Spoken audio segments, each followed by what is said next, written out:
Now, Kamala Harris was probably the worst vice president in American history, and boy, that's saying something. Remember, she did not give one open media conference for the entire campaign, instead carefully choosing US TV networks she thought would give her an easy run. Not very hard when you look at the mainstream US media, by the way, but even then she tripped up badly. Would you have done something differently than President Biden during the past 4 years? There is not a thing that comes to mind in terms of, and I've been a part of most of the decisions that have had impact.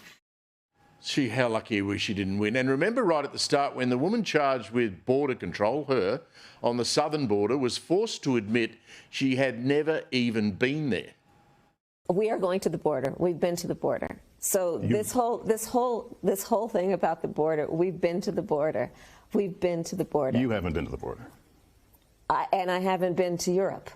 And I mean, I don't understand the point that you're making. Seriously? And I haven't been to Europe? What does that mean? I mean, and she kept using the word we, which meant, you know, someone of her office went down to the border, even though she was in charge. Trying to pretend she was. The previous 4 years had never happened, was never going to work, leading to a Trump thumping that we saw during the week. Now, it allowed Trump to constantly ask his rallies, do you feel better now than you did 4 years ago?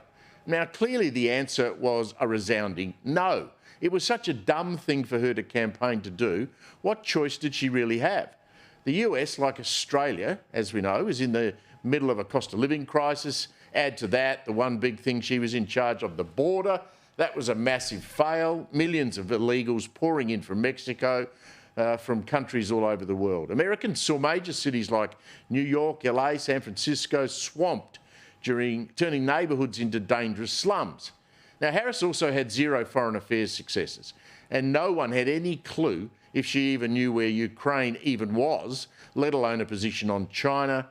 Trump time and time again talked about zero wars during his 4 years in the White House, but she couldn't do that. That was largely true. And Joe Biden, he did nothing to help her, and you get a sense there was some little feeling of vindication when she lost.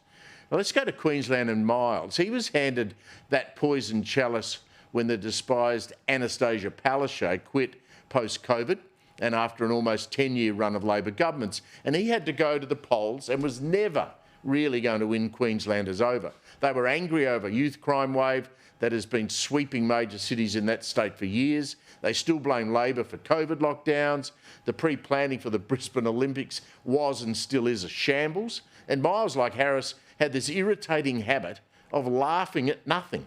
I mean, the bloke tried hard in the campaign. He probably did a bit better than expected. But like Kamala, his past came back to haunt him. In a contest of much less note, unless you work or have a good memory of the good old days of Melbourne, the recent Lord Mayoral contest saw former Julia Gillard advisor and Sky News regular, he was a regular on Paul Murray's show, and former Deputy and Acting Lord Mayor Nicholas Rees. He won. Now, during his campaign and after his victory, Rees bobbed up on radio and television, promising a, quote, cleaner, greener, safer CBD of Melbourne. I mean, I beg your pardon, Nick, for 4.5 years you were at the top or near the top running the city. If it was not safe and it was dirty, and it is, smeared with graffiti on almost every hard surface and overrun in parts by homeless people, with one unfortunate bloke stabbed to death recently, so where were you?